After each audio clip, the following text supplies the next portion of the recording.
good morning, and welcome to Unfiltered Vision News, bringing you the news unfiltered Monday through Friday, 7 to 9 a.m. Eastern. My name is Dr. Ashaki Noni Nichols, and I will be your host.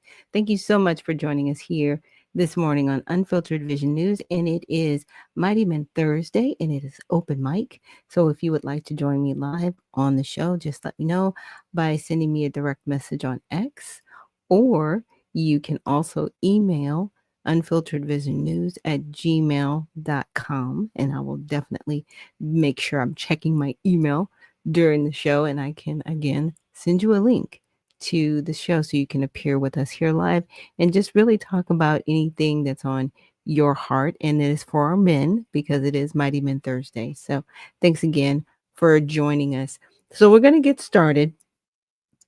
Of course, we're going to talk a little bit about the government shutdown because, that is definitely top of mind for everyone because we are 2 days now away from people possibly not receiving their benefits. And the reason why I say possibly is because we have found out through some of some people that I found online, basically, and also other reporters, that there are certain states that are planning to use their rainy day fund or their reserve fund to primarily assist people with SNAP benefits. They're not necessarily, in some states, going to do housing and medical and all of those benefits because medical is ongoing. And we're going to talk a little bit about how the insurance companies right now, they are still getting paid during this government shutdown. Like their money's not gone. Their money's still flowing. Yeah. So not everybody isn't getting paid. I just need people to understand that there are certain people that aren't getting paid, but not everybody's not getting paid. I'm just saying. So we need to keep that again top of mind. So here, well, we're going to start with this first video that I found on TikTok. I didn't find it myself. I was watching InfoWars and it was brought up, and I thought this person had a very interesting angle on the government shutdown. Government shutdown not a both sides issue? Why are the Democrats to blame? Well, Democrats are using a short-term spending bill to push long-term policy changes that don't belong there. They've said it outright. They will not vote to reopen the government unless their healthcare demands are met. What they're demanding is an extension of temporary COVID-era spending that artificially lowered healthcare costs under the Affordable Care Act. Those measures were not part of the ACA itself. They were emergency subsidies created under the American Rescue Plan Act and later extended through 2025 by the Inflation Reduction Act. When that spending expires, the ACA simply returns to its original pricing framework.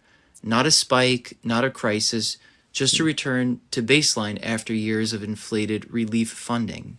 And yes, people will feel it. Premiums will adjust.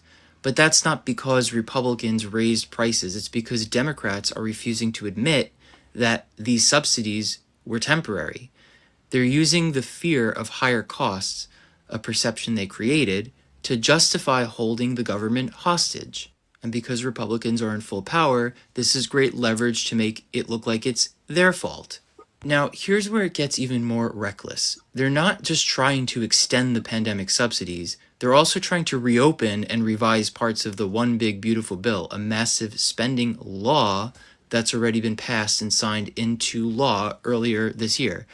The One Big Beautiful Bill reshaped portions of Medicaid and other federal programs, and Democrats now want to undo sections of it by tying their changes to the current funding debate. Instead of debating revisions through normal legislative order, they're trying to squeeze them into the continuing resolution, which is a short-term bill that's supposed to do one thing: keep basic government operations funded. And that's the abuse here. A continuing resolution isn't a policy-making tool per se. It's a bridge, a stopgap to prevent a shutdown while Congress negotiates the full budget, using it to rewrite sections of existing law, whether that's the pandemic relief measures or the One Big Beautiful Bill, is procedural malpractice. Again, not the right place, not the right time. Look, the Democrats are desperate. They are held captive by the socialist wing of their party. the Democratic Socialists of America. And they know the only thing they have to appease that base is empty rhetoric about Trump, MAGA, and the Republicans.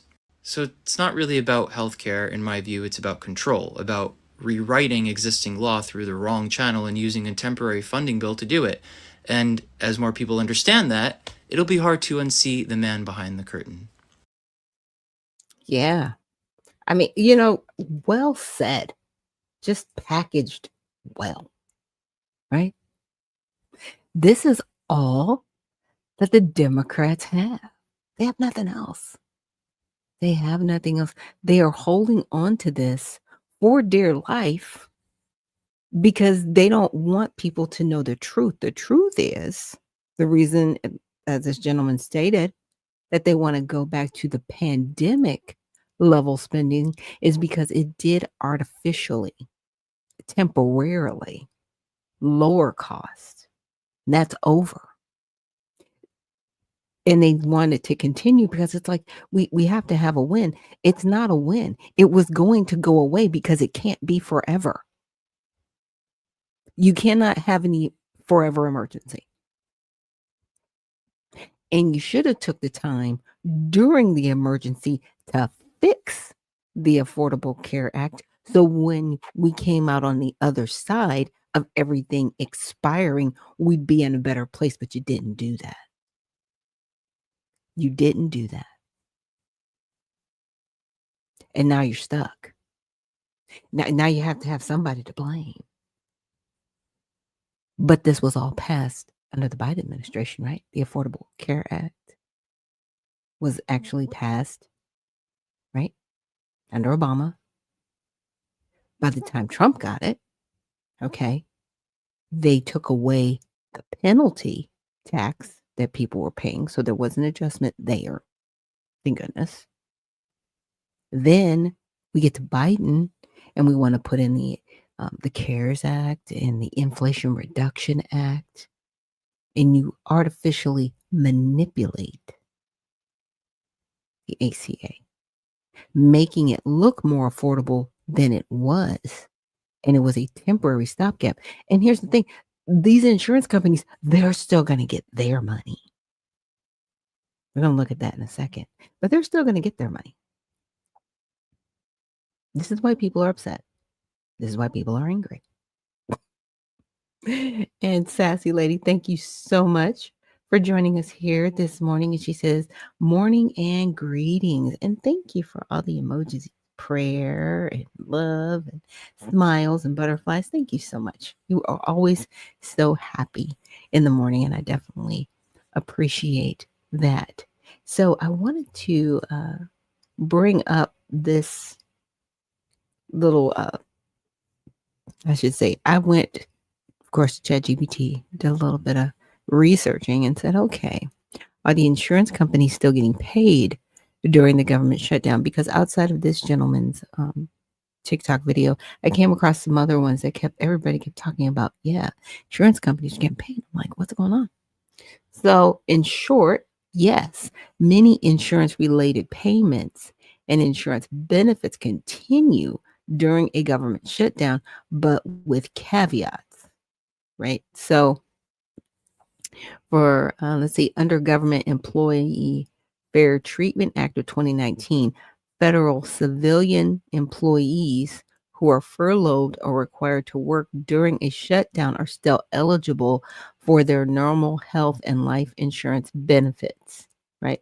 The federal government continues its contribution for health premiums during a non-pay status for up to 365 days, and the life insurance coverage continues for 12 months in non-pay status. So even though the employees of the government may not be getting paid, they're furloughed, right?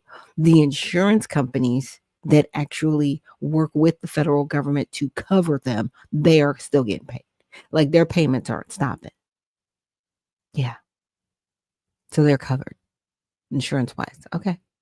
So for health insurance via private marketplace, right, under the Patient Protection and Affordable Care Act, or Medicaid, Medicare, many services continue because those programs are funded in part through mandatory or trust fund mechanisms rather than annual discretionary appropriations. So if any of these governors are out here saying, "Oh, we can't pay for Medicare and Medicaid at the state level," you're not.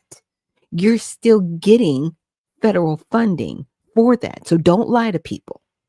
Don't do that because that's a lie.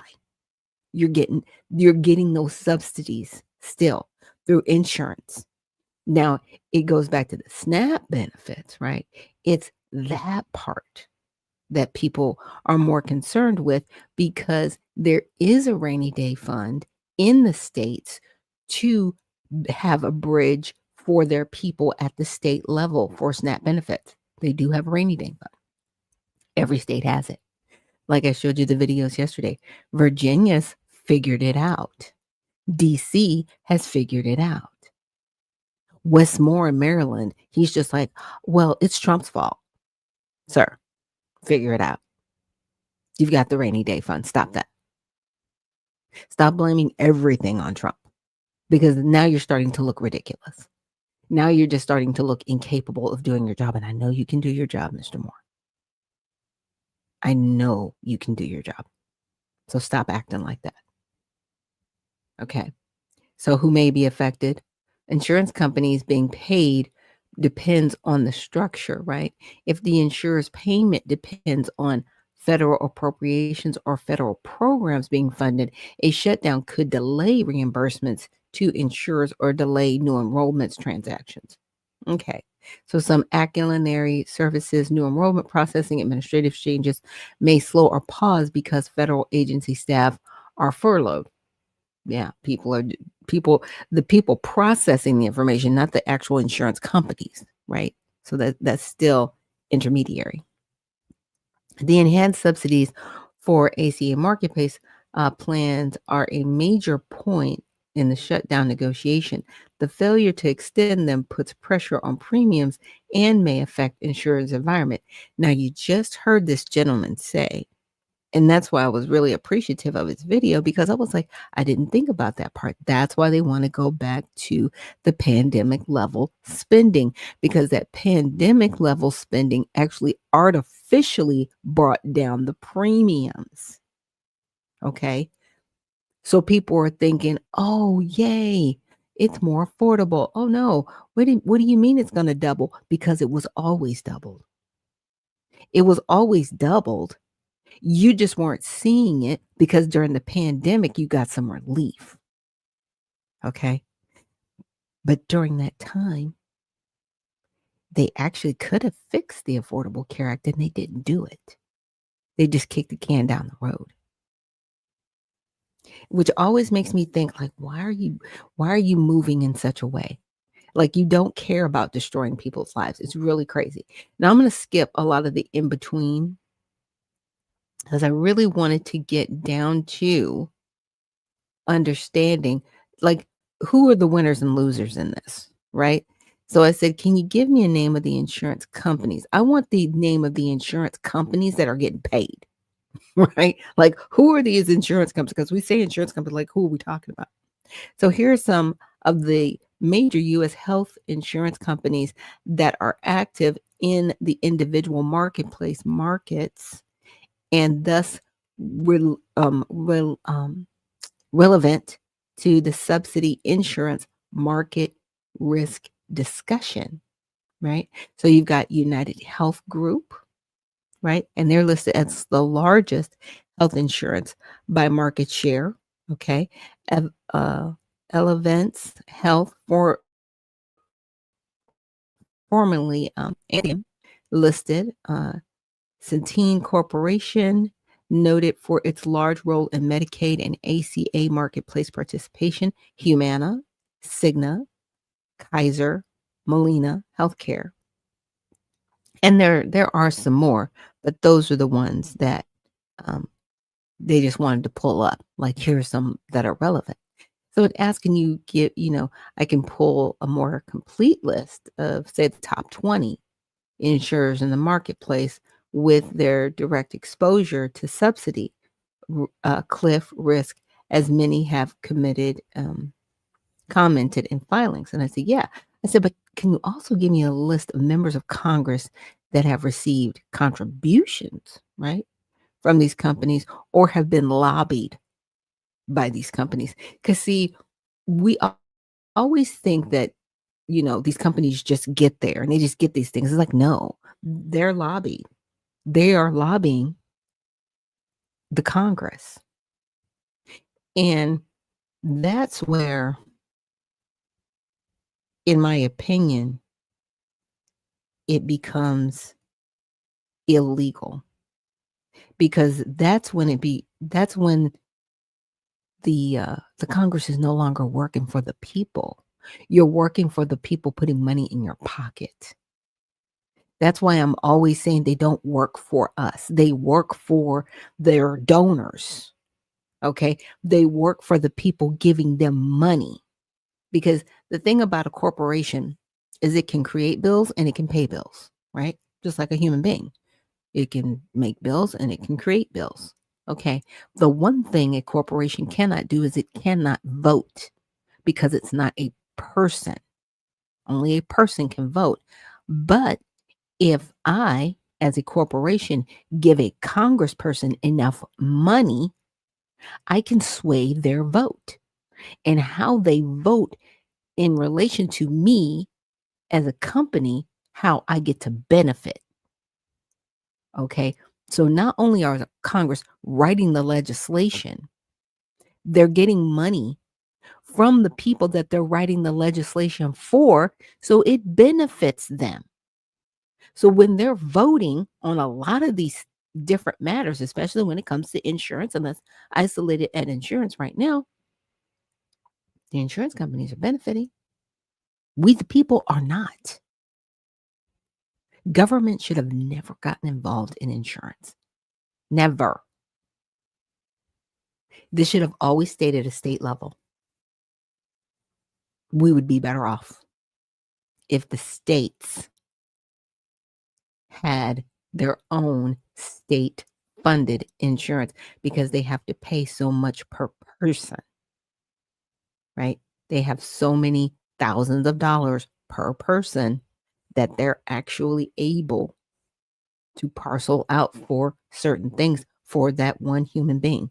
That makes the difference between people having a reserve budget, right? Where they aren't broke, right? They're not in a deficit, where they actually are in the plus. Okay. But that's where we are.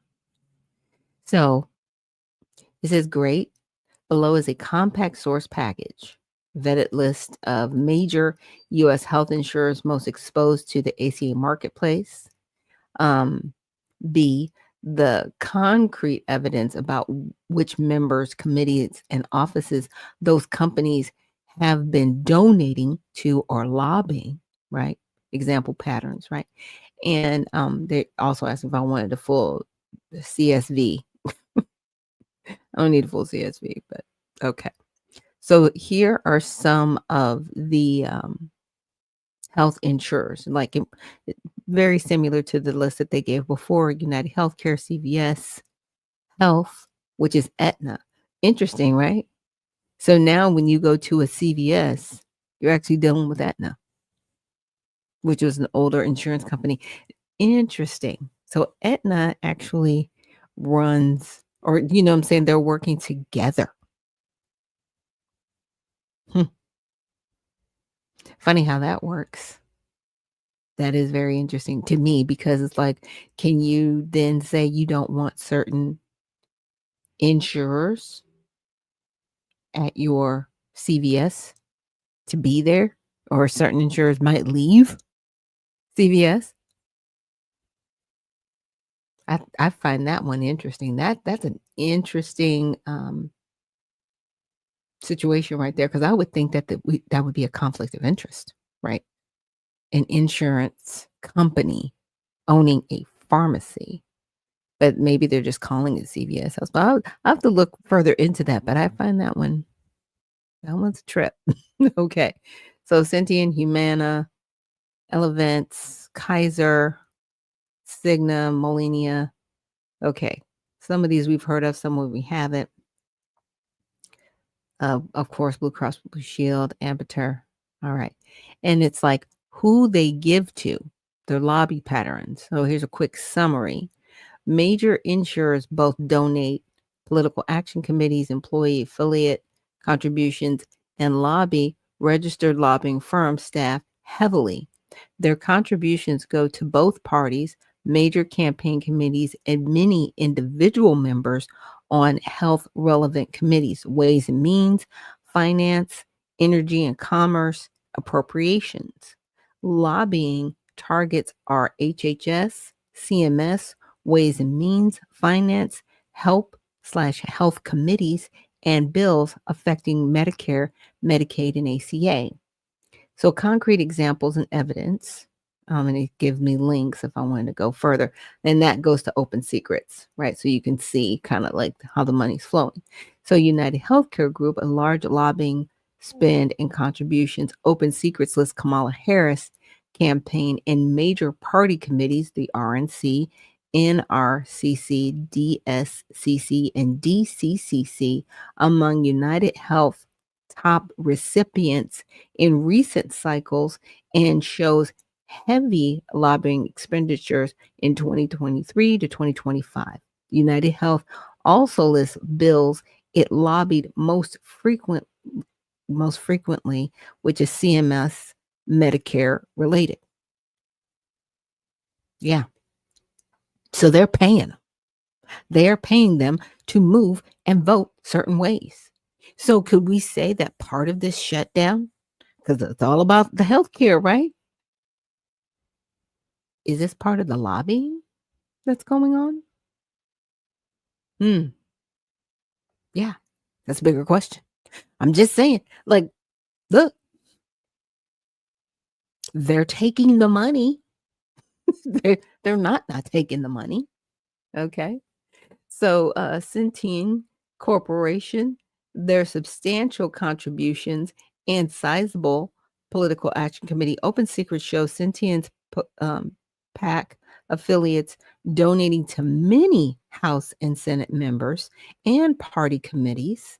Party split is near even in recent cycles. Centene is also a major Medicaid managed care operator and a frequent lobbyist on Medicaid marketplace policy. Molina Healthcare spends on lobbying, again, in Open Secrets.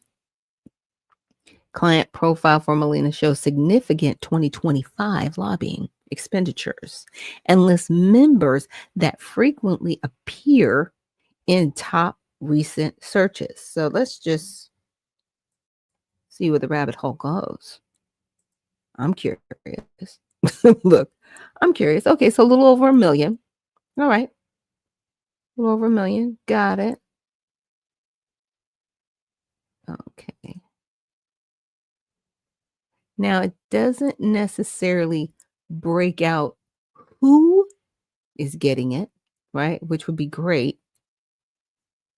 But it does at least say that they've spent over 1 million just in 2025, but they've spent over 107 million, right? Wow. Okay. Since what, 1998 up until now? Yeah, 107 million. Mhm. Oh, this is aggregate with all of the healthcare groups. So you got United Healthcare at the top, Blue Cross Blue Shield, Kaiser. Yes. So they're all lobbying our members of Congress. Yeah. They're all, on the Hill, making sure that Congress passes things a certain way because they're giving them money.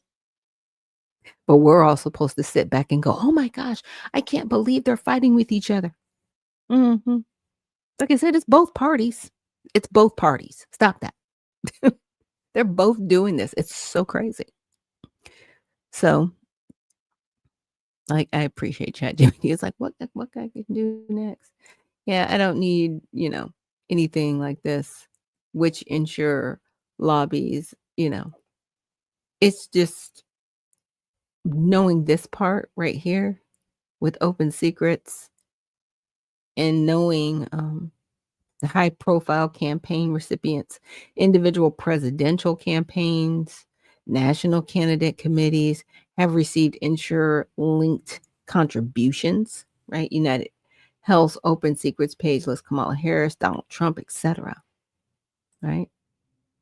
So if we were to go to United Health Group, let's see. I don't know if it's still going to show anybody. Yeah. It's still not showing any individuals. It's just bills. Yeah. So it can use hired firms. Here are the firms that they hired. And here are the list of the lobbyists. And I actually used to work for Alston and Bird. They are they're over 100 years old law firm here in the state of Georgia. They're right in Midtown. And so this is the lobbyist here. So the lobbying firm hired, so they do lobbying, right? Revolving their profiles, non-former members of Congress. So here they are. And they have to disclose all these things. So it's not like, we won't get to know who they are. It's just a matter of knowing where to look. Now, what I was trying to find is I was trying to find individuals. But I'm sure if you were to look up an individual and then kind of pare down where their contributions came from, that's when you would see, like if you looked up Kamala Harris, you would see her profile and you could probably find United Healthcare and her profile, so on and so forth, whoever you decided to look up. But yeah, you can go to politicians here. So there's a lot of different things that you can do in Open Secrets, and that's opensecrets.org. But I'm really grateful that ChatGPT really, listed some people. And like I said, it's both parties. It's both parties. And these lobbyists are very well paid, but the politicians are paid as well to move in certain ways so that they are benefited when it comes down to voting, when it comes down to passing certain types of legislation that they are, benefiting. And I think it should just be criminal and illegal. There should never be a time when a corporation should be giving money to any politicians to move in a certain way, because that's now they are no longer working for the people. They're not at all. So we're going to move on from here. The next story, let's see, before I get into that, I want to do some, I won't call them local stories, but it was something that I wanted to cover because I think it's unfortunate. I heard about this incident that happened where a Taco Bell employee, he was let go of, and then he came back and killed the person that fired him. Investigators say a man accused in the shooting death of an employee at a local Taco Bell had been fired earlier in the day. 21-year-old Jonathan Morris faced a judge this morning on a murder charge. Morris is accused of shooting Ryan Johnson to death in the parking lot of the Taco Bell on Guest Street in Queensgate. The assistant prosecutor says Johnson was talking to Morris at the time, and John's family believes that he was trying to help Morris at the time. They call it as senseless an act as we could imagine. The attorney for Morris says that he denies the allegation. The judge set bond at $500,000. Wow. So, it's sad when people, especially at Taco Bell, and it was interesting because as I was trying to find that particular incident, there were so many incidents that came up of violence just at Taco Bell and other fast food restaurants where people are losing their lives because either employees are disgruntled or they get into an altercation at the job, and people are losing their lives at these fast food restaurants. And I find that crazy. There was a point in time where, especially when I was growing up, you could literally find a job within a few hours of quitting another job. You could. You could. There was a time when that was a thing. And now, people have to almost be in fear of losing their life. So when, people want to say, oh, young people are lazy. No, they're not lazy. There's just no protection. And see, that leads me to like, okay, so where are we at next? Are we going to have automation in fast food so that people feel safe, right? Because I already have it. I want to say in Texas, it's either in Texas or somewhere in California. There is an automated McDonald's. And I think there might be one or two people inside operating the mechanics, right? Just making sure things don't break down or whatever. But it's completely automated. Like you place your order, it literally comes out of a window. You know what I'm saying? You make your payment or whatever, but you're not dealing with a human at all. And this was like, well, I want to say back in maybe 2019, 2020 that they came out with. I'll have to find it. But is that where we're headed? Because humans are really just that out there right now, just that upset. It's really sad to see how far we've gotten away from humanity, right? And how we need to really get back there. Now, this next article was sent to me by Brother Muko. I didn't get to show it yesterday, but I wanted to show it today. And it is someone got caught in the Atlanta airport. I guess they had threatened to shoot up the airport, and the family called to give the airport a heads up.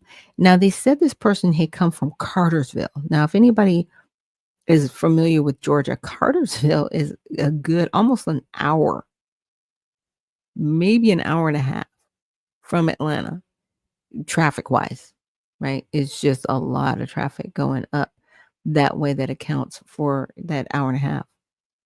But I'm like, somebody would drive that far to shoot up the airport? And this person did not look like they were they didn't look threatening, right? But that doesn't mean that they can't do damage. So let's just check out what happened. Billy Cagle, we're also getting some insight into how police got the information and started searching for him before Atlanta police say that he could try to carry out his plan to shoot up the world's busiest airport.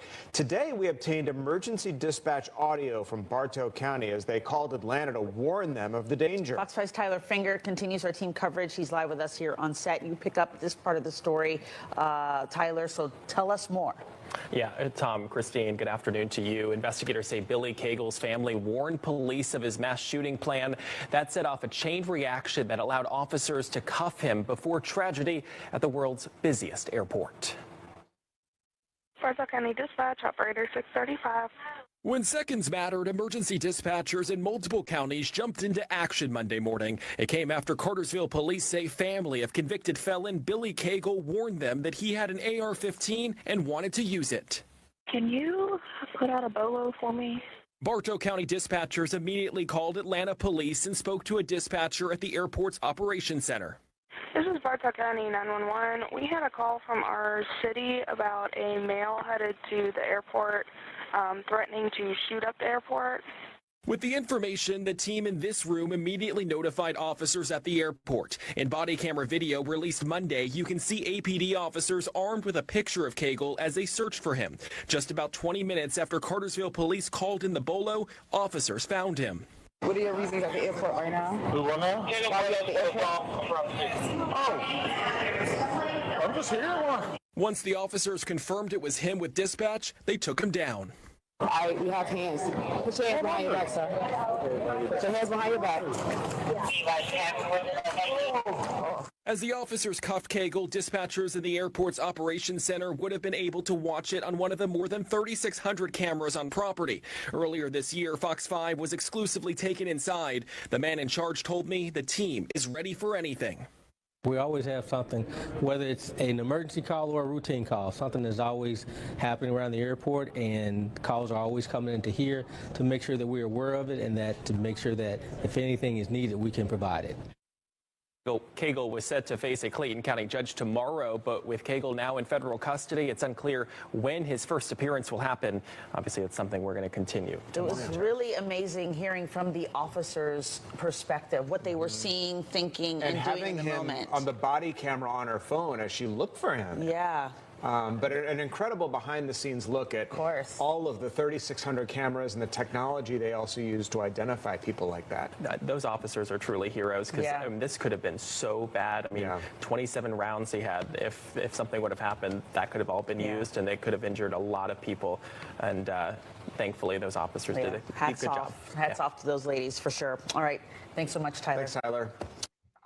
Yeah, and I'm truly grateful that they were able to do what they did in the time that they did it, because, a lot of times, people do end up losing their lives, and the reaction time from officers is slower. So hats off to the individuals that are in 911 all over the state of Georgia, right? Because they heard from people outside of Fulton County, The airport is within Fulton County. So it's good to know that law enforcement is on top of it here in the state of Georgia, doing their job and in other places. So with that, we're going to take a quick commercial break. And when we come back, I do want to go over a little bit of another article that I came across just to give you guys some more information. So thanks again for joining me here on Unfiltered Vision News, and we will see you on the other side.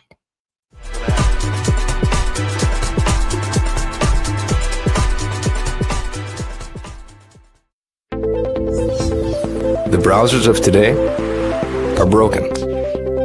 They've been overtaken by a barrage of sneaky and annoying ads, trackers that follow your habits, and cookies that build profiles, and all sorts of other internet clutter that's taking precedence over the content that you want to see. In fact, these useless bytes can take up to a whopping 50% of page load times, with a third of it anxiously trying to learn more about you.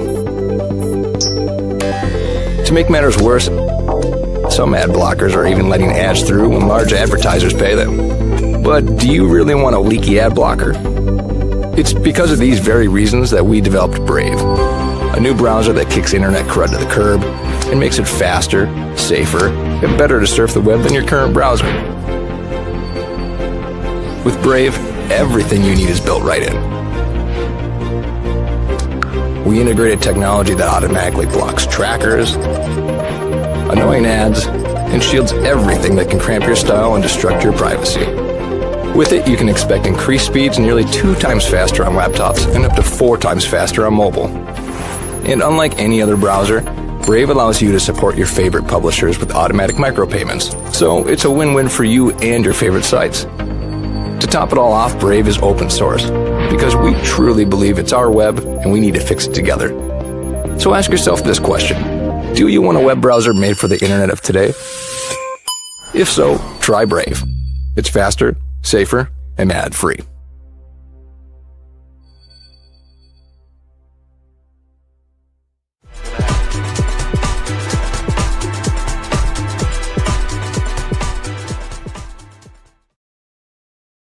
And we are back. Thank you so much for joining us here on Unfiltered Vision News, bringing you the news unfiltered Monday through Friday, 7 to 9 a.m. Eastern. My name is Dr. Ashaki Noni Nichols, and I will be your host. Thank you so much for joining us here this morning. And so the next article that I wanted to share with you, and I found that this was really interesting because there are a lot of people out there on certain medications, right? But you don't always hear about recalls, right? I don't want to say until it's too late, but until you're up maybe late at night watching TV, and then you see the commercial. If you took this, you know what I mean, call our law firm. There's a class action lawsuit. So I came across this article that was in my newsfeed, and it says the U.S. Food and Drug Administration has issued a recall for nearly 581,000 bottles of Pranzosin hydrochloride capsules. And it's a blood pressure medication due to elevated levels of carcinogenic impurity in nitrosoprosensin impurity C, which exceeds safety limits established by the carcinogenic potency categorization approach, CPCA. The recall, initiated voluntarily by Teva Pharmaceuticals on October 7th. Now, it's October 30th, and I just saw this article this morning. So I'm not sure when they actually released the recall, right? But okay. So affects 3 dosages strengths, 1 milligram, 2 milligram, and 5 milligram, distributed nationwide, and is classified as a class 2 recall, indicating a remote probability of serious health consequences. So the recall involves 181,659 bottles of a 1 milligram dosage, right? 291,512 bottles of the 2 gram dosage, and 107,673 bottles of a 5 milligram dosage. The impurity in nitrosoprosensin impurity C is a nitrosamine compound that can increase cancer risk with long-term exposure above acceptable daily intake limits, right? While the risk of consuming the recalled medication is considered low, the levels detected violate FDA manufacturing quality standards. The medication is used to treat hypertension and prostate conditions and is sometimes prescribed off-label for post-traumatic stress disorder symptoms. So people suffering from PTSD, right, could have received this. Now, the FDA advises patients to contact their healthcare provider to discuss whether to continue taking the medication or switch to an alternative treatment. Now, first of all, what do you mean continue taking the medication? You just said it could cause cancer. See, it's stuff like what? What? See, this is what the FDA does. I'm telling you. How did you not know this before you released it out into the market? That's the bigger question. Because the ingredients were already there. They give you the ingredients because they have to patent these things. Medications come with a patent, okay? And all of the ingredients have to be listed of what they do and how they function in the human body. And you're saying, oh, they voluntarily? Really? Really? How was it voluntary when they shouldn't have been on the market in the first place if this was okay? This is what upsets me about the FDA. And this is why RFK fired everybody that was on that board. They're all yelling and screaming, oh my gosh, I can't believe you fired us. Yes, I can, and I'm glad. Because see, this is the stuff that was happening under that board. Okay. Now they got to clean it up. Just cleaning up people's messes. The FDA needs to be fully investigated. I'm glad RFK is there and giving them the what for. Okay. Because this should have never come to market. But it's crazy. It's like discuss with your healthcare provider whether to take the medication or switch. yeah, you need to switch if there's a potentiality of cancer. Because, see, no one's going to be responsible for your cancer treatment. That's going to be on you. That's going to bankrupt you. But the hospitals and all the cancer treatment people, they're going to get it. And see, in cases like this, I think that company should pay for those people's medical bills. If they, I don't care, if they, whatever they need, and it should be for life. And that would keep these companies from doing this. Because, see, they don't pay damages to people that they've affected. And I don't care if these people never get cancer. I pray that they don't. But the potential is you need to pay for their medical care because now you've made them sick. Okay. We have a sick care model. You eat food, it makes you sick. Your doctor gives you a pill that makes you even sicker. And then the hospitals give you a treatment, not a cure, for what's ailing you from the food and the medication. So they're all making money off of us, but nobody ever wants to cure anybody. They just want to give treatments, which is how they make their money. It's disgusting. But I had to share that with you guys. So if you know anybody that's on this blood pressure medication, okay, and it's called prazosin hydrochloride capsules, okay, and the company is Teva Pharmaceuticals, TEVA. So let's make sure if we have any of our loved ones that we know of taking this, because especially within the Black community, we suffer from hypertension. And we know that definitely veterans have probably been prescribed this because they suffer from PTSD, police officers, anyone in the emergency medical field, right? Firefighters, right? Okay. And I don't know how long this actual medication has been on the market, but they're just now coming forth in October. So, yeah. So definitely, like I said, reach out to your loved ones. I'm just looking through here. I'm like, okay, that's another blood pressure medication. That can cause cancer. I'm like, oh my goodness, y'all are they're just horrible. N-nitrogen prosensin impurity C. And it's like, how did it even get approved in the first place? That's the bigger question. If you knew this was in there, how did it even get approved? How was it even out on the market? Yeah, they need to have a class action lawsuit. They need to lose all of their money and never be allowed to bring anything back to market, period. Now, another topic that I wanted to look at, and this goes back to food stamps that we're talking about. Came across this on the USDA website. It says the Senate Democrats have now voted 12 times to not fund the food stamp program, also known as the Supplemental Nutrition Assistance Program. Bottom line, the well has run dry. At this time, there will be no benefits issued November 1st. We are approaching an inflection point for Senate Democrats.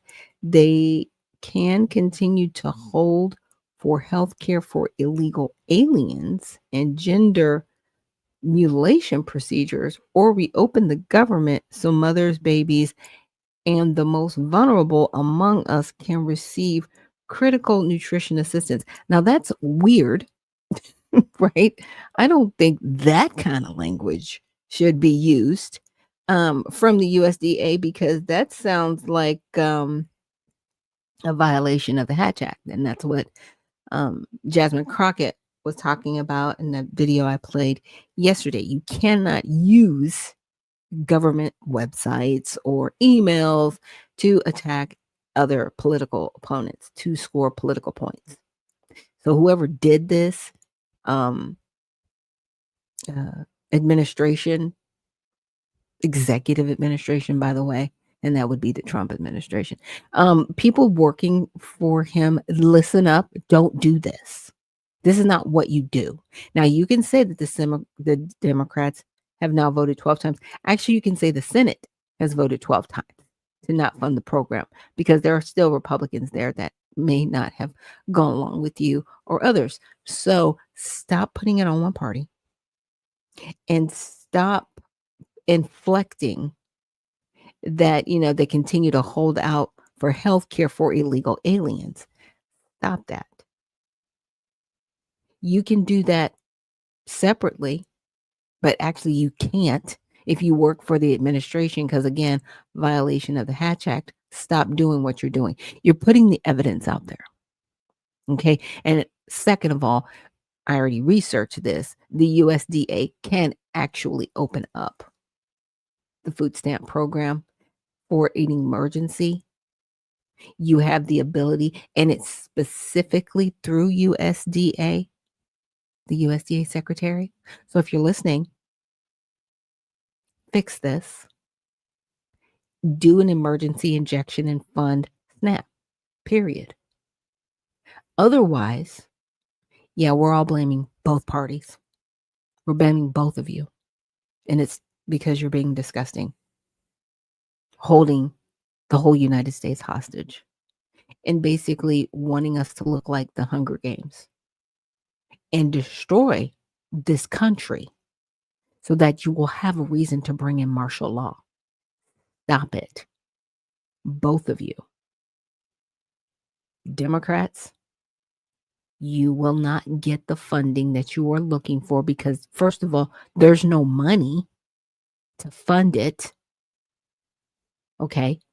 You artificially funded the ACA through the CARES Act and the Inflation Reduction Act.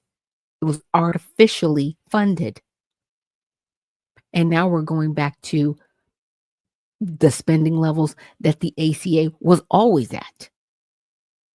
But see, you can't be honest with the American people because that's not what you do. But you do listen to the people that lobby you, those healthcare companies, because we found out that. And Patty Cake says I'll be looking out for that. Yeah, definitely be looking out for that blood pressure medication. The other, how should I say, the other information that I found out about food stamps. Now, this is something that I talked about yesterday in the after space.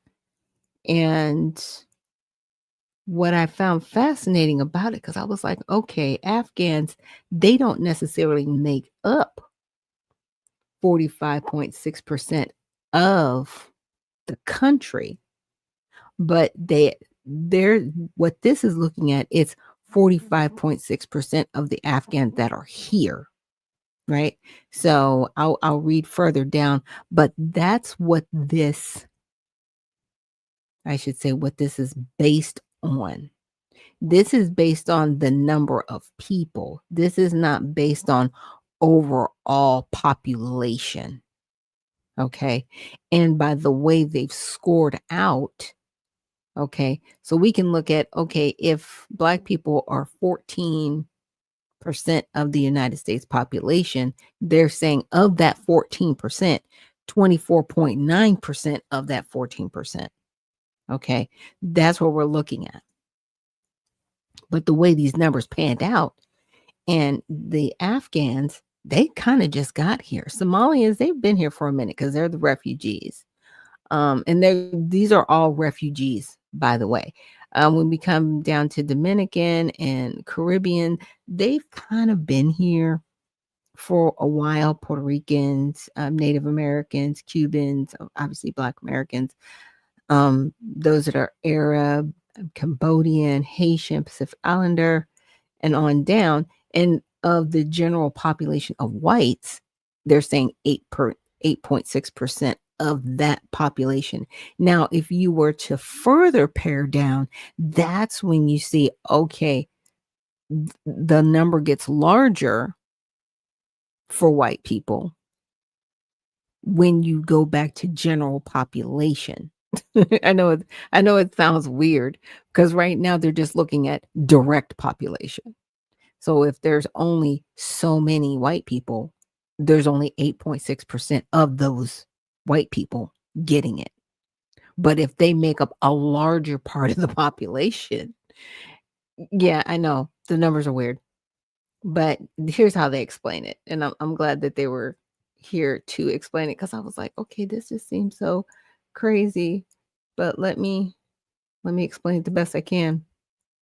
So the data shows the percentage of U.S. households receiving SNAP benefits broken down by ethnicity. So SNAP, normally known as food stamps, helps low-income families who struggle to make ends meet buy food. The program costs taxpayers about $100 billion a year, which is about 2% of the federal budget. So they're only 2% of the budget, right? So to explain this graph a little bit more in depth, there are 54.5 million whites in the US compared to 50,000 Afghani families, while 45.6% of Afghans, which are about 23,195 families, receive SNAP. That's still much smaller than the 8.6% of white families receiving SNAP, which equals about 4.69 million families. So even though there's more whites, when you're looking at the percentage of their larger number, that's why that number looks smaller. I'm just saying. So a higher percentage doesn't mean a higher number of recipients, but instead shows the rate of reliance within that specific group. So you've got 23,195 families relying on SNAP outside of the 50,000 that are here. That's more than half of the people. And first of all, they shouldn't be getting it at all. And this is what the this is what the politicians, they're not receiving benefits. Yes, they are. Yes, they are. They are. Stop lying. Some of them are receiving, disability and Social Security for life. Stop lying to us, right? So it's important to note that the graph highlights a section of ethnicities where we tried to include the largest population groups and the ones with the highest percentages. With hundreds of ethnic groups in the US, it's not possible to include every single one in a single post. If there is a group you would like to see represented, let us know and check us out. So this is from the personalfinancewizards.org if you want to check them out.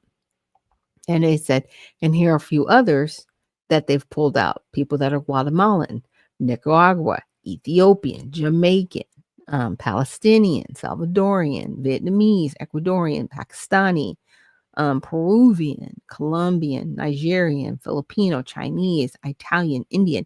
Because a lot of times you'll see individuals like this, they'll just be in the other column. And you're like, well, who are these others? And it looks smaller because they take it from the overarching population. So that's why that number looks so small. Just saying. It's kind of crazy. He says, I don't believe 6% of American white people on EBT. No. And that's the thing. They're looking at ethnicity, right? But like I'm saying, they're looking at it through the lens and just in this particular framework. If you were to just separate them out and just look at their individual population, right? But when you go to the larger number, so if you go back to SNAP over here, I don't know if I have it, if they'll show it. Because usually they'll show the programs and they will show,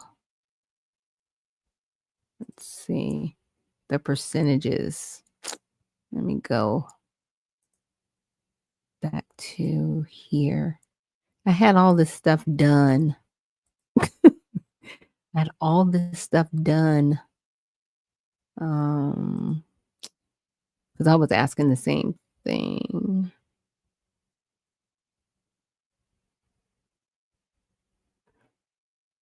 basically, I had found,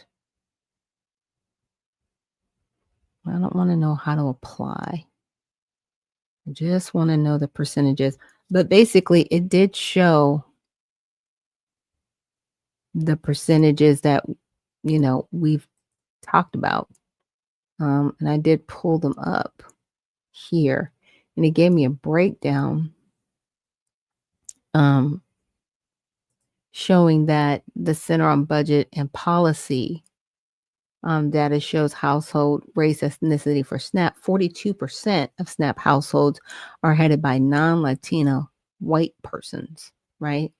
25 by non-Latino Black persons, 23 by Latin persons, 4% by non-Latino Asian persons. Okay.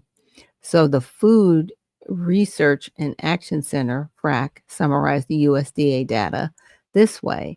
37% of SNAP recipients identify as white, 26 as African American, 16% is Hispanic, 3% is Asian, 2% is Native American. Okay. So that's from the USDA website, but they are taking this percentage, right, is everybody that identifies as white. Just because somebody identifies as white doesn't make them white, because people that are Afghan identify as white. Does that make sense? People that are sometimes Hispanic identify as white. So that's what makes these numbers tricky. It's the identification. And he says, check out a video text. You let me know what you think about. That was very interesting. Okay, I'll check it out, definitely. But yeah. So these are the numbers. But at the end of the day, Black Americans are not the welfare queens that they claim we are. We're just not. Sorry.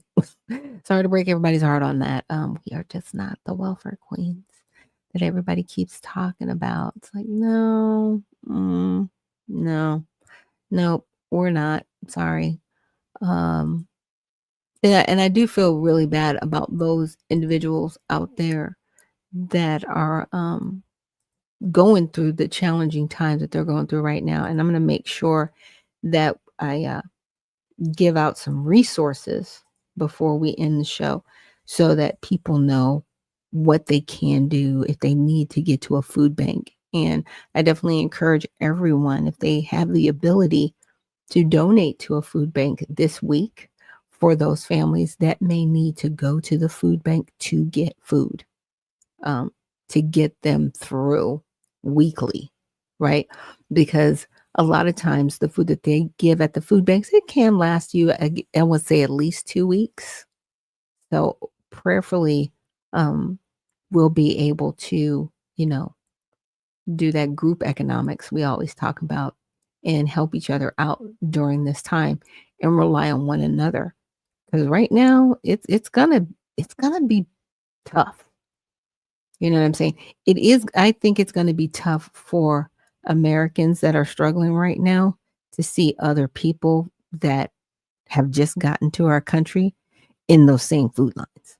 I think that's going to be difficult. That's going to be very difficult for people to deal with. And I'm just having an honest conversation right now.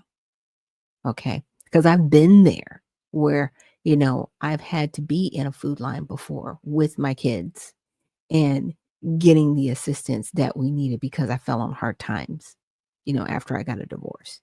So I know what that's like to have to go and ask somebody for help.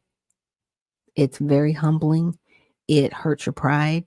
It hurts your heart. You don't ever want your kids to see you like that, but it does happen to some of us, right? I'm grateful that I'm not in that situation anymore. But yeah, we have to be there for one another.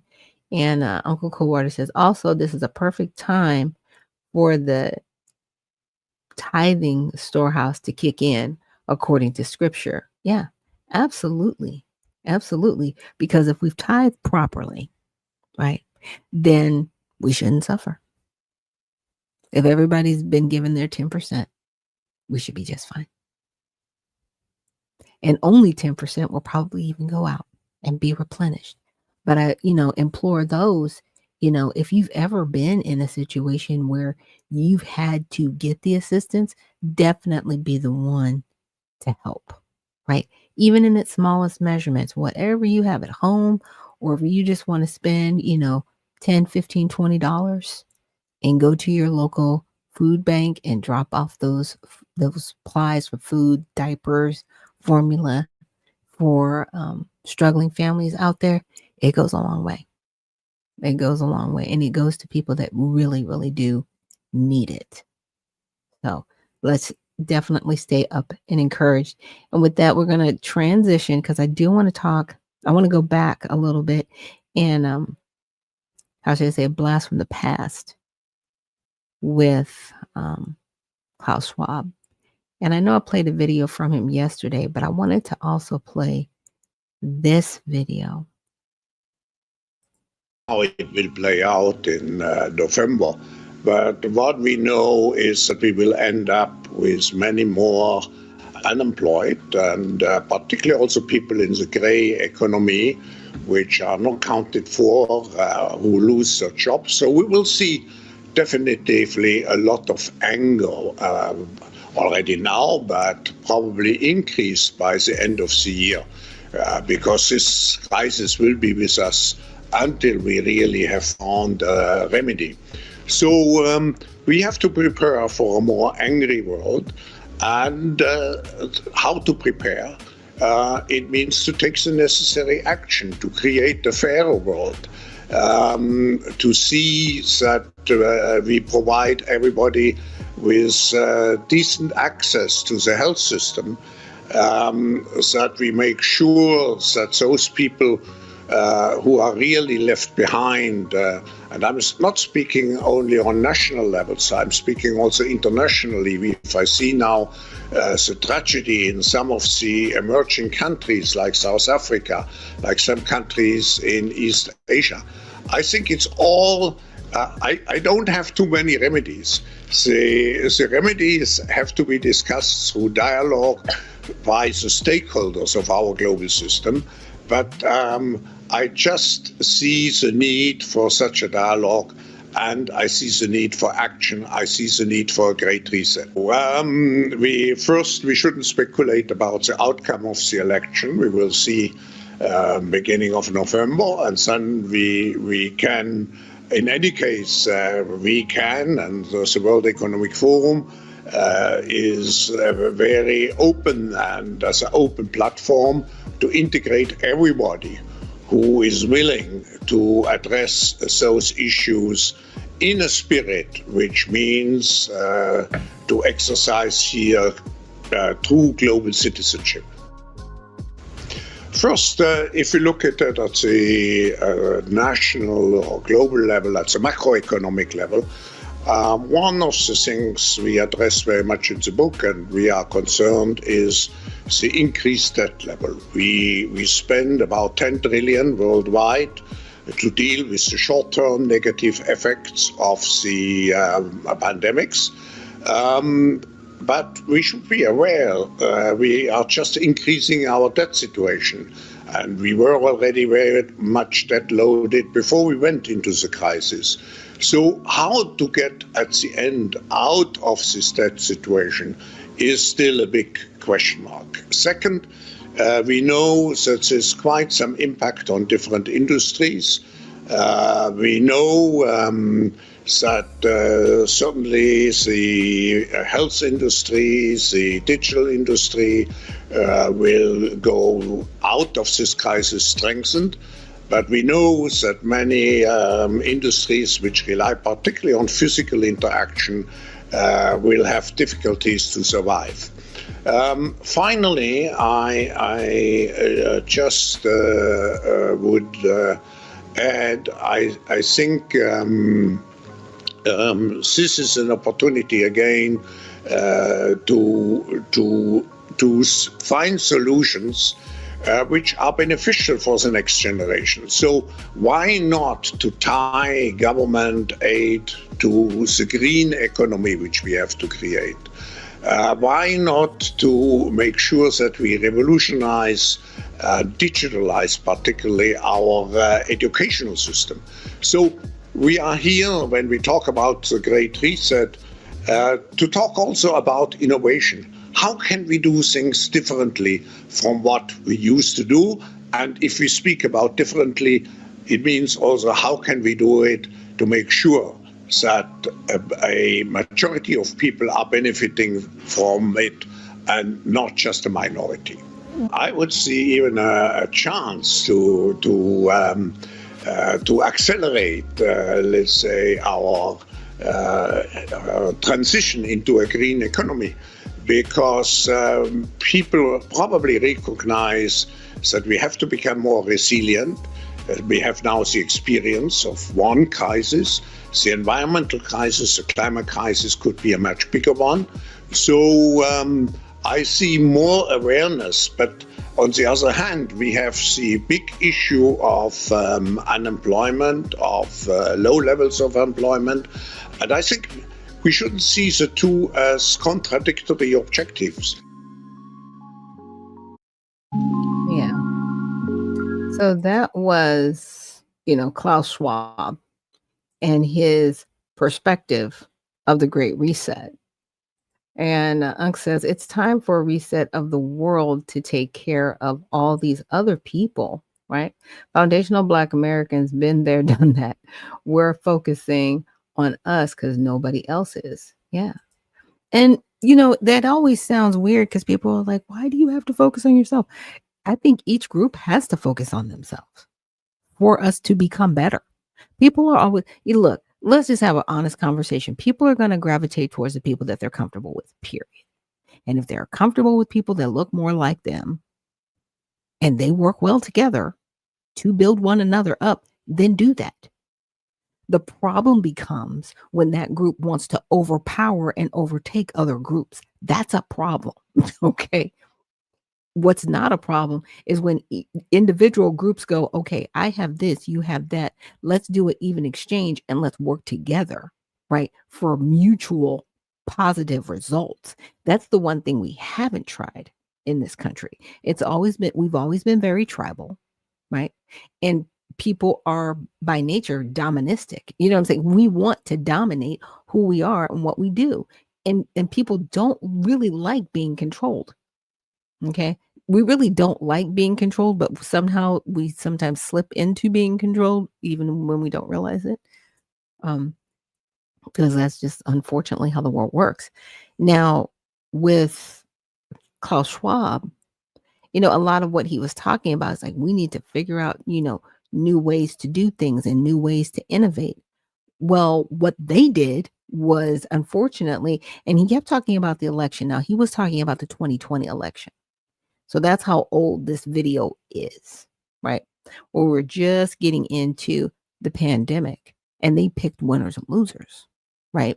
And a lot of the smaller mom and pop shops and different family owned businesses that had been thriving for decades collapsed and closed because they weren't given the resources to keep them afloat. Those resources went to the Walmarts and Amazons. So it was a transfer of wealth during the pandemic. Now, there were some people that were able to actually start businesses during that time, and I applaud them. There were a lot of people that were actually able to come out on the other side, right? But now that we are on the other side, we still have an opportunity for things to be better and to be fixed.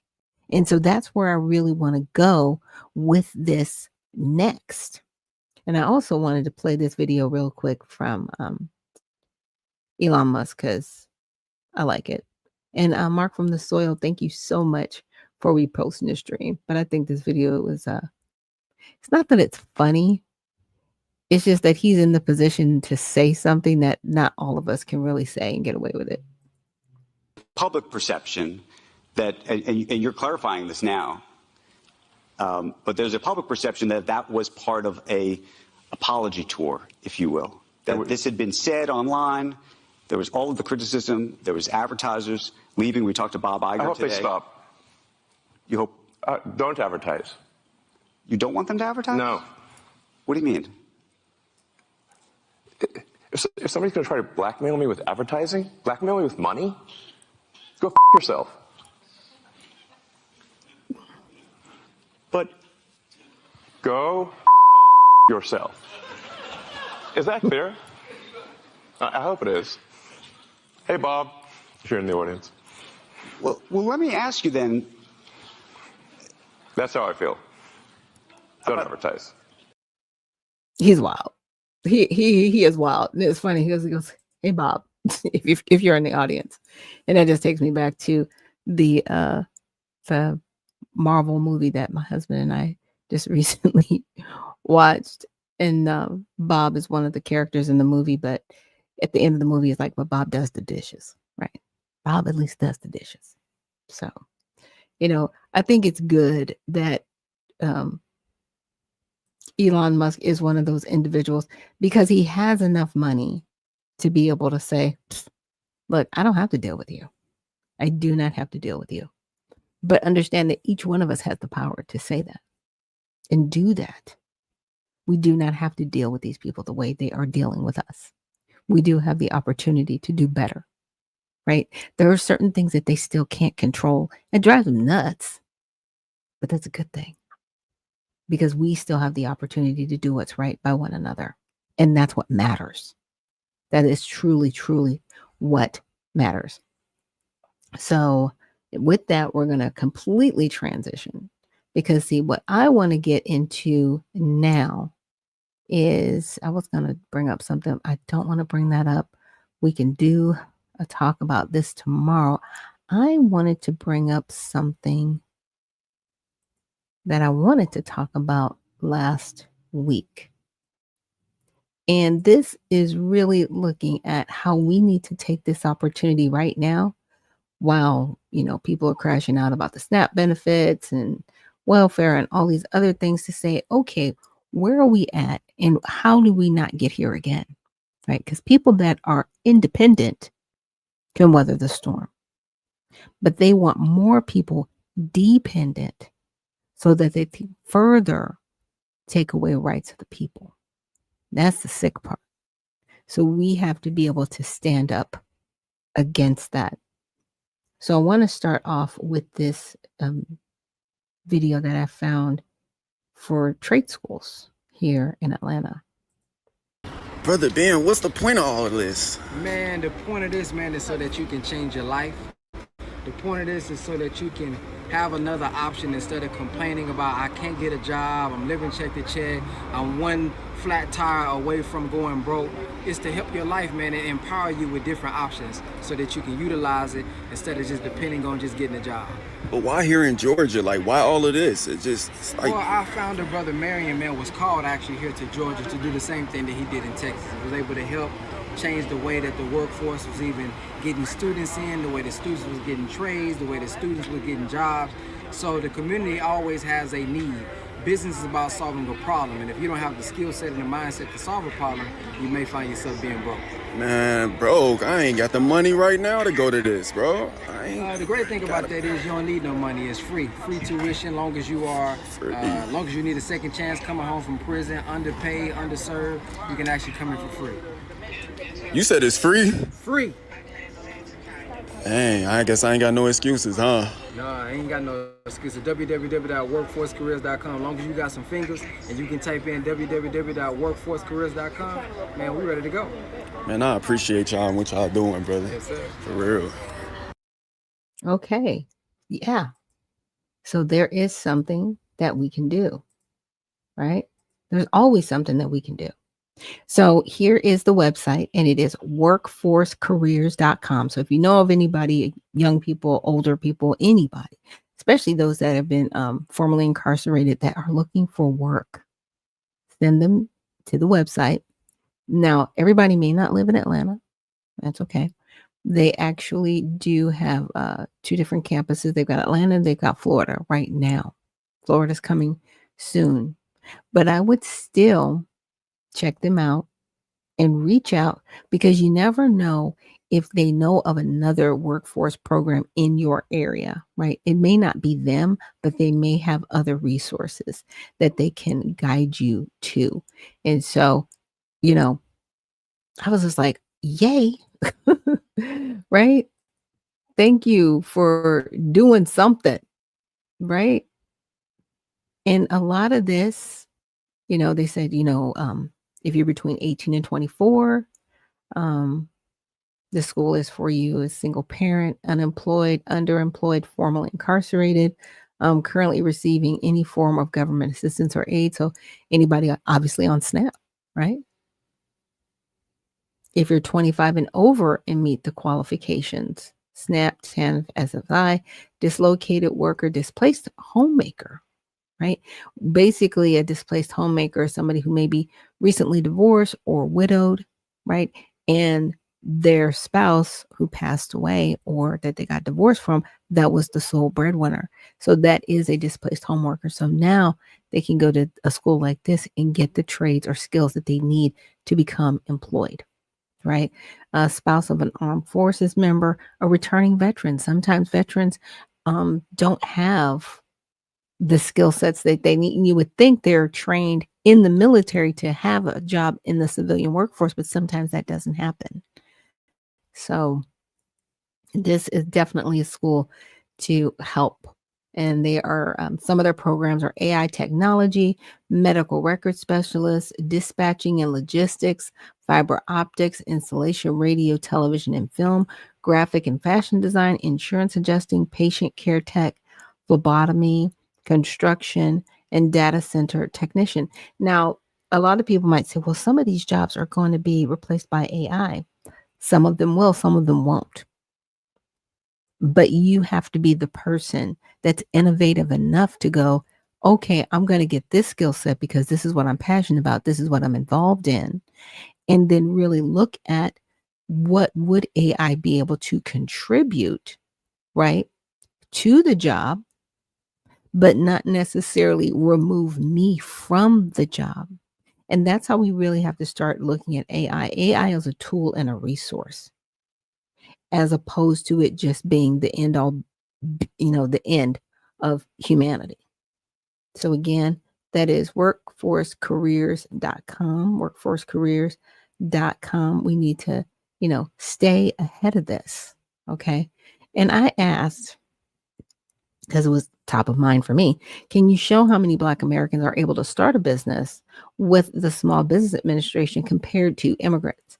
So it gave a breakdown of Black owned businesses from 2021, which is less than 150,000, right? Total U.S. employer firms, 6 million. Immigrant owned employer firms, latest estimates about 19.1% of employer firms are over 1 million. Out of the 6 million, and we're only at 149,000. Yeah, but we're citizens here. It's pretty sad. So, immigrant-owned employer firms are roughly 7.7 times as many as Black-owned employer firms. Now, how can that even be? Why aren't we owning hotel franchises? Why don't we have Dunkin' Donuts franchises? You can get them. 7-Eleven franchises, you can get them, because I see foreign individuals with these all the time. I was very curious about that. So for the fiscal year 2024, the SBA backed 5,200 loans totaling $1.5 billion for Black-owned businesses. The SBA backed financing summary reported by AP SBA. Okay, so if we're only 150,000, you only had 5,200 loans for us. Can imagine what you were doing for everybody else, right? So the SBA does not publish easily accessible loan tables broken down by the owner's nativity, right? U.S. born or foreign born, in the same way the census publishes owner of native firms. Yeah. So key caveats: employer versus non-employer. firms, timing data. And so I asked for certain tables, and I'm trying to show that Black Americans are used to get overall funding, right? However, they are not getting the loans compared to other small business owners. And it said here are selected key tables that I asked for specifically.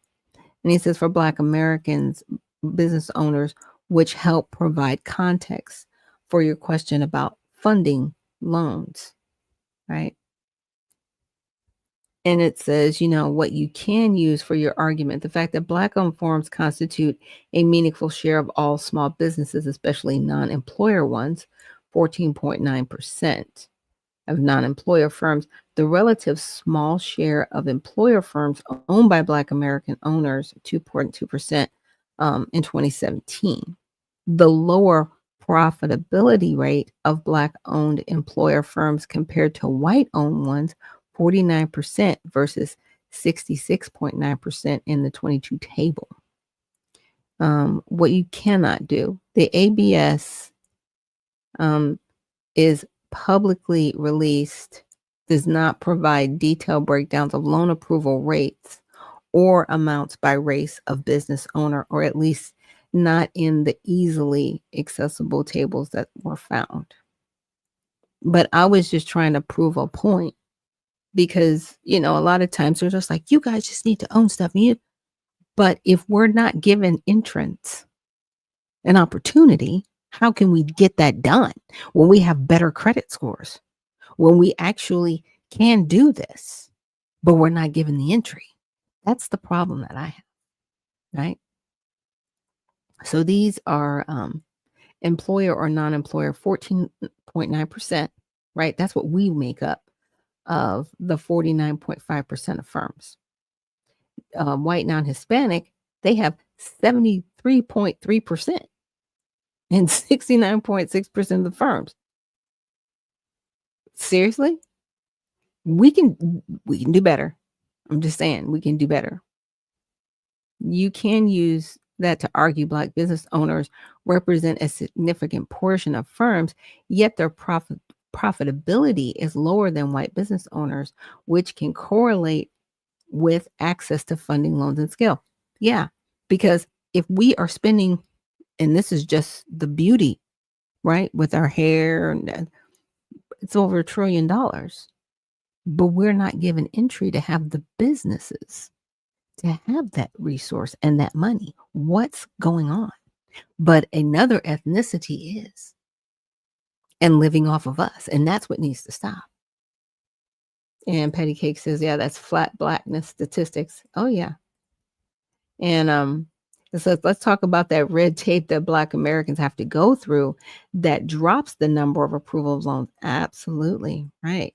And it all goes back to who is sitting in the seat of approval. Absolutely. Absolutely. I says, and I did ask this. I said, why are more 7-Eleven and Dunkin' Donuts owned to individuals of Middle Eastern descent? And I said, that's an excellent question.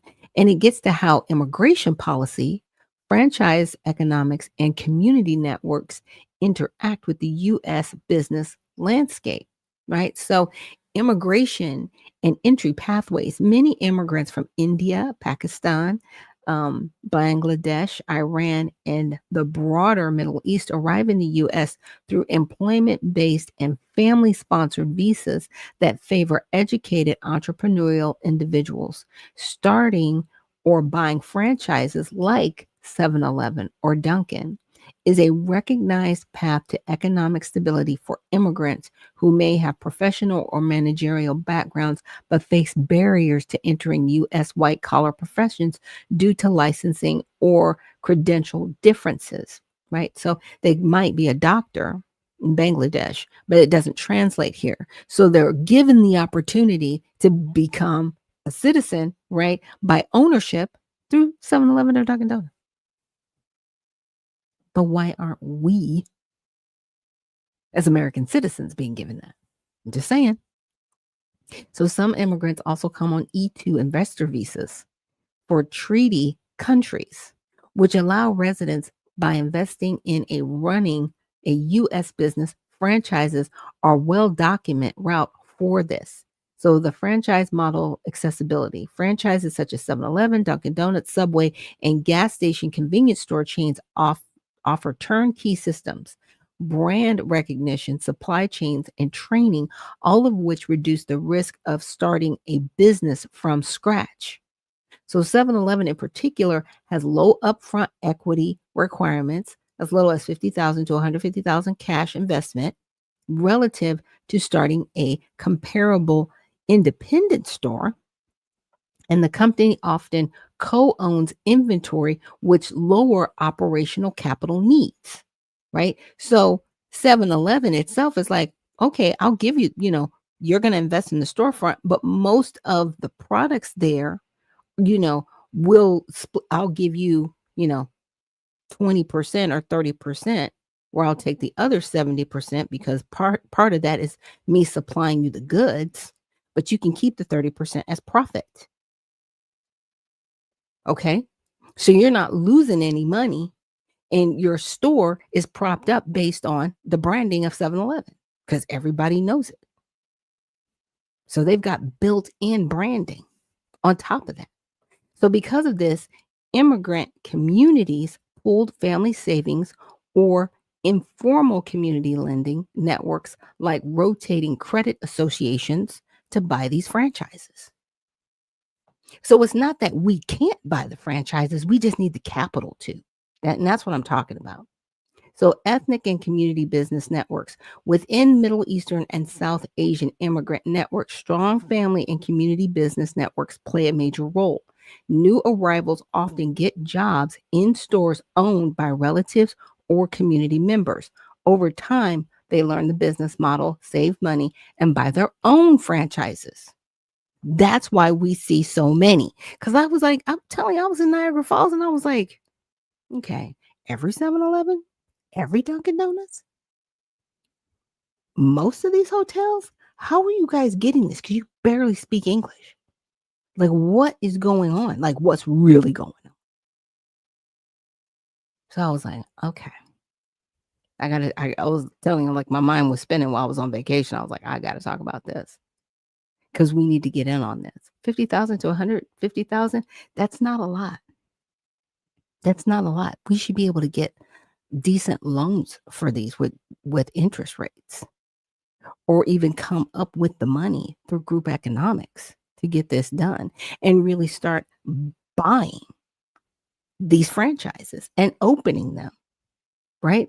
And being productive with them. I'm just saying, we can do this. So, for example, the Guichari Indian community dominates certain hotel franchises.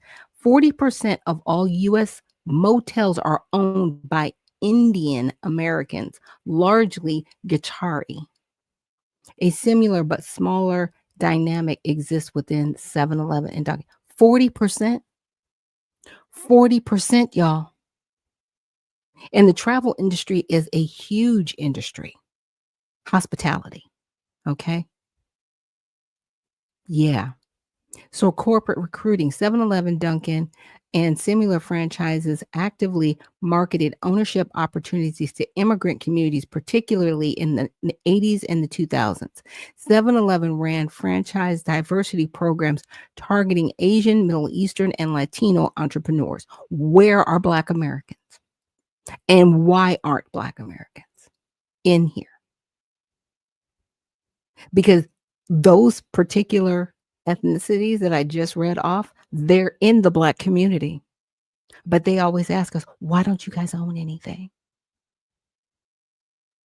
And I think it's because we didn't know that we had access to this. Yeah. I'm about to flip the script, y'all. We're going to do this. So contrast with Black American entrepreneurs. Many Black American entrepreneurs have less access to intergenerational capital and community lending networks, and often face credit discrimination and weaker franchise recruitment from corporations historically focused on immigrant markets. Yeah, because like I said, they end up in our community. Sorry, it is what it is. It stinks, in my opinion, but that's where they end up. So SBA lending data show Black business owners receive disproportionately fewer and smaller loans than white or immigrant counterparts, even when controlling for credit score and industry. So, therefore, while Black Americans are symbolically used to promote inclusive entrepreneurship, systematic lending barriers mean immigrants often end up owning the most scalable supported franchise models. Messed up. And you permit says Dunkin' Donuts here in New Jersey requires 1 million cash to purchase a franchise. Actually, it doesn't. They're saying that, but they don't for immigrants. I just showed you. I look, but that was 7-Eleven. Sorry, 50 to 150,000. I guarantee you it's less. They're just trying to discourage Black Americans from getting entry. Yeah. So we're going to have to, and if there needs to be a lawsuit for discrimination, that they're not giving us entry, and when we have the capital and we can get the resources, come on now.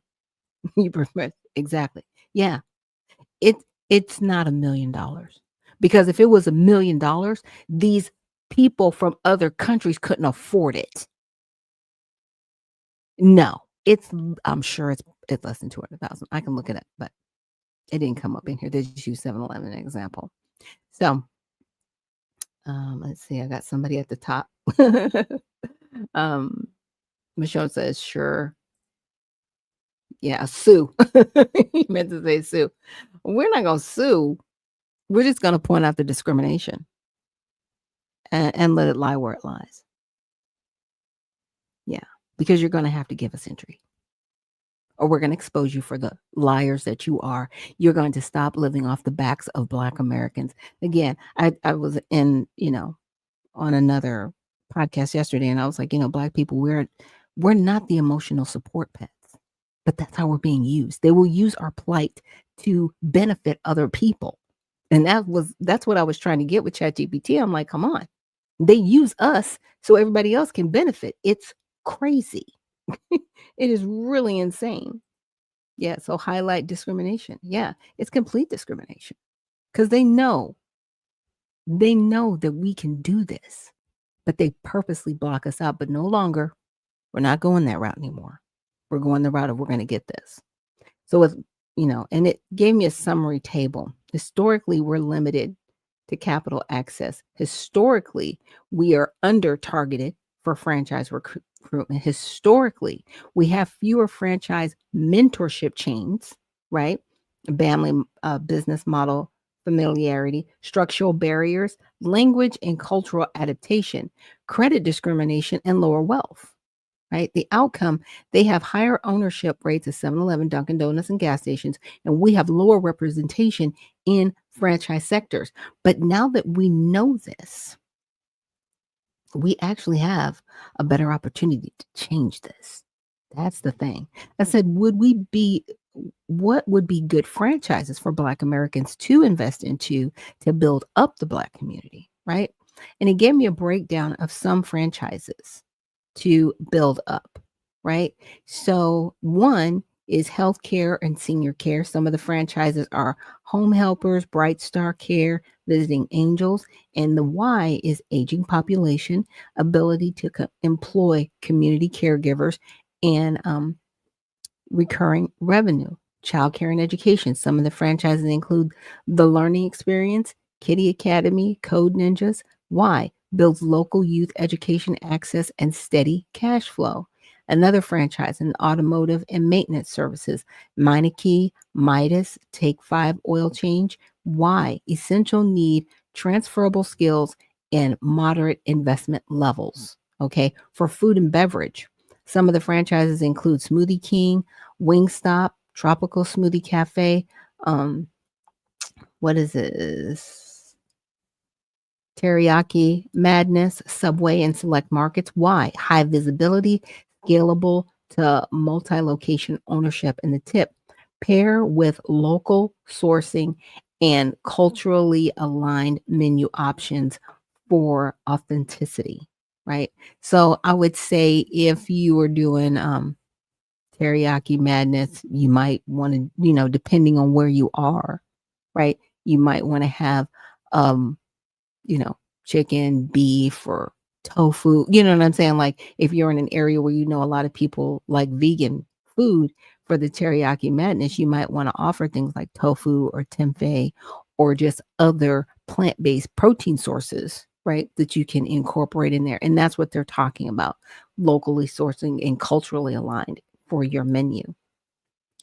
Professional staffing services, right? And franchises like Express Employment Professionals, Pride Staff, ATAX, Tax Prep, U-Break Fix, which is a tech repair. And these are franchises for actually sending people out to get work, right? That's a staffing service. And why? It builds job placement pipelines and upskills the community. Okay. Real estate, real estate and property services, long-term wealth building through ownership. So Keller Williams, Remax, Property Management Inc. expands home ownership, literacy, and real estate wealth within the community. Let me see. I'm getting some things from Michonne, and she says, I've been praying about this forever. Oh, amen. Amen. And veterans are supposed to have first priorities for gas stations, and that's good to know. That is very good to know. Culturally aligned franchises, right? Slutty Vegan. I'm sure everybody's heard of Pinky, right? And I didn't realize until I did this that Slutty Vegan was actually a franchise. And that's super cool because her food is really good, right? And expanding plant-based Black-owned brand. BK Lobster, right, is a seafood franchise by a Black entrepreneur. Black-owned coffee franchises like PJ's Coffee and many Black franchisees. Why? It builds pride, reinvests in culture, and creates community-centered gathering spots. Emerging and future industries, tech, AI, or device repair franchises, green energy and solar installation, mobile healthcare, and telemedicine platforms.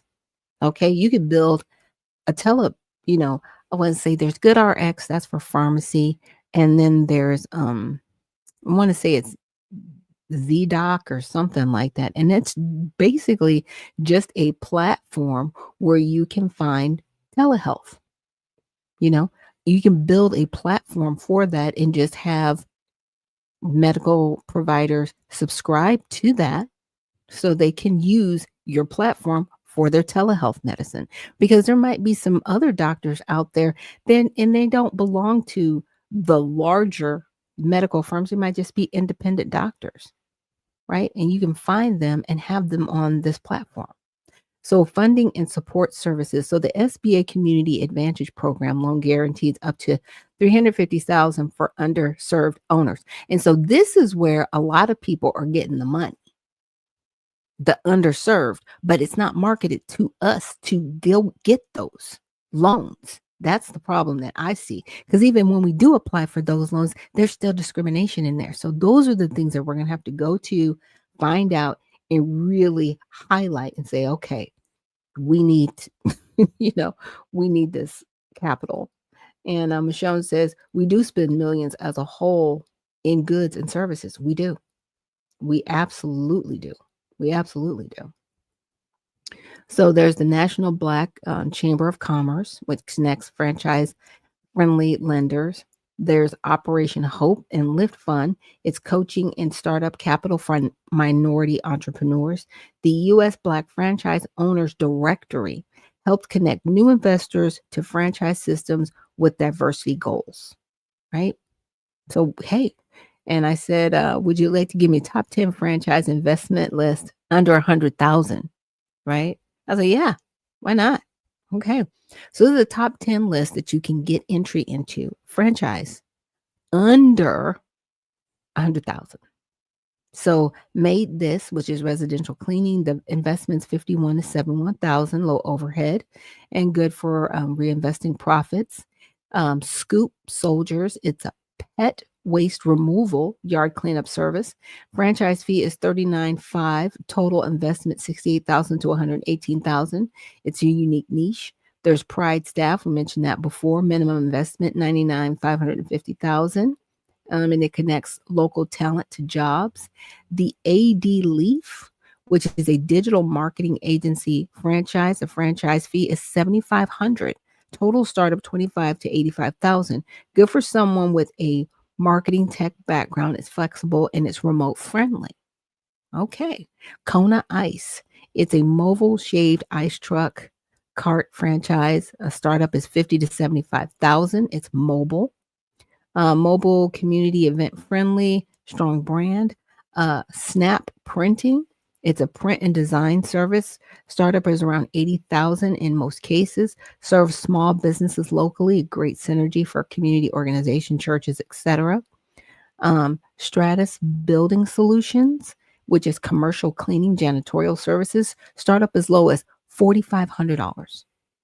Right? To 79, depending on the territory. Business to business model, low inventory, reoccurring contracts. Baskin Robbins. The investment is around 94,000 for smaller models in some markets. Community friendly retail spot can become a local gathering place and create jobs right at home. And this is a non-medical senior service. Startup costs 77,000. And in some models under 100,000, high demand, aging population, strong alignment with community care and employment of local caregivers. And then number 10, Town Money Saver, advertising direct mail franchise. And their startup investment is as low as 5,700 to 17,000. Very low cost, good stepping stone, help local businesses advertise, great community network builder, right? So how do you choose the right fit for you and your community? And it's got matching skill sets, community impact, scalable model, capital financing, location and demand, franchise, cultural support. So there is a way out of this. And what I was thinking about during this whole situation that we have right now, where there's so many people dependent, unfortunately, on the government, I was like, we need to take this opportunity right now to, demand independence. If you don't want to see these people on welfare, okay, fine. And you want people to get off of welfare, okay, fine. Then you offer them the opportunity to start their own business. You stop saying go out and volunteer 20 hours a week here or work for somebody else for $10 an hour. No, you give that person the opportunity to start their own business. You give them the same opportunities that you're giving these other people. Because you know what? The next person out there with an innovative idea that can use a franchise as a stepping stone to further build up their community, that's what we need. That is exactly what we need. But if you really want to get people off of welfare, you need to start really giving them independence. You really, really do. And then the last thing I wanted to share before we get out of here is that DoorDash is partnering with local food banks to waive fees and drivers 1 million free meals to support SNAP families during the government shutdown. So DoorDash is, doing what they can to help, which I'm grateful for. Yay, DoorDash. And I'm hoping this little picture of mine comes up. Okay, it's coming up. One more second. I got another flyer to share with you guys that somebody shared with me. I wanted to make sure I shared it with you.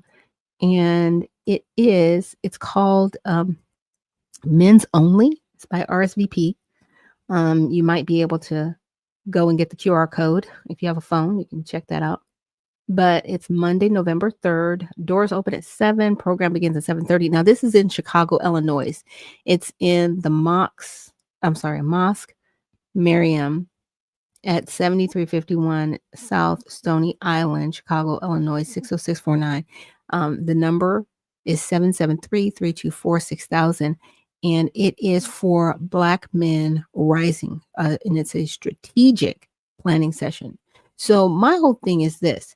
Even if you're not in Chicago, please call them still and check out, because you know what? They may offer a web version, right? Where you guys can actually maybe be on Zoom or what do you call it? Google Meet or something. So you guys can come together and talk about this, because, you know, our men, you know, I'm kind of tired of you guys seeing, you guys have been like, you know, forgotten and just put aside. So, and Michonne says, I remember applying for a Target job and the Latinos discriminated in 2016. Yeah, they do. Because what they do is they'll hire themselves en masse and block everybody else out. And nobody calls them on it. Nobody calls them on it because, hey, they're practicing group economics, right? And we need to do the same thing. We need to really take care of one another. And I really do hope that you guys got something from the information that I shared today. And Patty Cake says, great show. Thank you so much. I appreciate that. You know, but as we get out of here, I just want you guys to be hopeful. This is not over. Okay? No matter what they say, no matter what they do, this is not over.